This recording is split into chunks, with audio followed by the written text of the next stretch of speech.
Hello everyone, welcome to Sanmarga classes. ಬೆಳಕು ಪಾಠದ 5ನೇ ಪ್ರಶ್ನೆ. ಸೂರ್ಯನ ಬೆಳಕು. ಆಪ್ಷನ್ ಎ ಹಳದಿ ಬೆಳಕು, ಆಪ್ಷನ್ ಬಿ 7 ಬಣ್ಣಗಳ ಸಂಯೋಜನೆ, ಆಪ್ಷನ್ ಸಿ ಕೆಂಪು ಬೆಳಕು, ಆಪ್ಷನ್ ಡಿ ಕಪ್ಪು ಬೆಳಕು.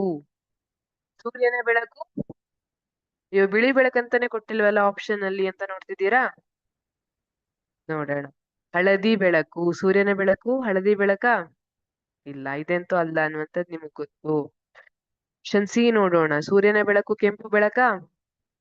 ಇಲ್ಲ. ಸೂರ್ಯ ಕೆಂಪಾಗಿ ಕಾಣ್ತಾನಲ್ಲ ಅಂತ ಹೇಳ್ಬೇಡಿ ಮತ್ತೆ ಸಂಜೆ ಮತ್ತು ಬೆಳಗ್ಗೆ ಹೊತ್ತು. ಸೂರ್ಯನ ಬೆಳಕು ಕೆಂಪು ಬೆಳಕು ತಪ್ಪು. ಸೂರ್ಯನ ಬೆಳಕು ಕಪ್ಪು ಬೆಳಕು.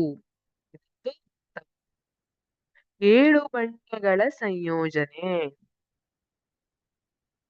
ಹೌದಾ? ಎಸ್, ಆಪ್ಷನ್ ಬಿ ಸರಿಯಾದ ಉತ್ತರ.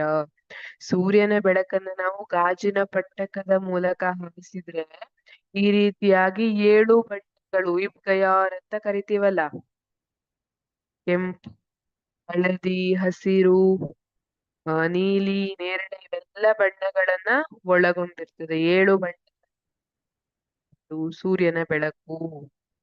ಹಾಗಾಗಿ ಸೂರ್ಯನ ಬೆಳಕು ಆಪ್ಷನ್ ಬಿ 7 ಬಣ್ಣಗಳ ಸಂಯೋಜನೆ. ಎಲ್ಲರೂ ಕಾಮನಬಿಲ್ಲು ನೋಡಿದಿರಲ್ವಾ? ಹಾಗಿದ್ರೆ ಕಾಮನಬಿಲ್ಲು ಏನು ಯಾರೋ ಬಂದು ಪೇಂಟ್ ಮಾಡಿ ಹೋಗಿದ್ರಾ ಆಕಾಶದಲ್ಲಿ?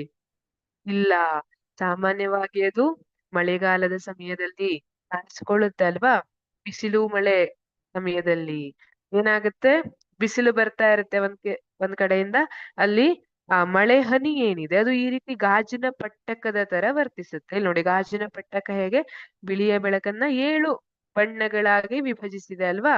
ಅಲ್ಲಿ ಈ ನೀರಿನ ಹನಿ ಏನಿರುತ್ತಲ್ಲ, ಮಳೆ ನೀರಿನ ಹನಿ, ಅದು ಗಾಜಿನ ಪಟ್ಟಕದ ರೀತಿ ವರ್ತಿಸುತ್ತೆ.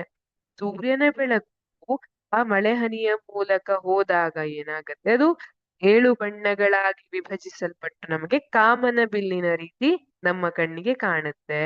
ಹಾಗಾಗಿ ಸೂರ್ಯನ ಬೆಳಕು 7 ಬಣ್ಣಗಳ ಸಂಯೋಜನೆ.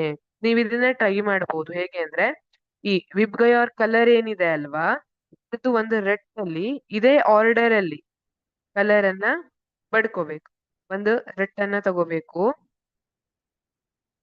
ಇಲ್ಲಿ ಒಂದು ಕಲರ್ ಸೆಂಟರ್ ಇಟ್ಕೊಳ್ಳೋದು, ಇಲ್ಲೊಂದು ರಂಧ್ರ ಮಾಡಿ ಇಟ್ಕೊಳ್ಳಿ. ಇದೇ ತರ 7 ಬಣ್ಣಗಳನ್ನ ಈ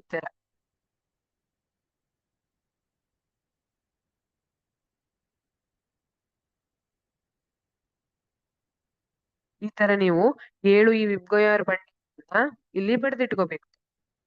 ಈಗ ಈ ರೆಟ್ಟನ್ನ ನೀವು ಜೋರಾಗಿ ತಿರುಗಿಸಿದಾಗ ನಿಮಗೆ ಗೊತ್ತಾಗ್ತದೆ, ಅವೆಲ್ಲ ಬಣ್ಣಗಳು ಸೇರಿ ಅದು ಒಂದೇ ಬಣ್ಣ, ಬಿಳಿಯ ಬಣ್ಣದ ತರ ಕಾಣ್ತದೆ.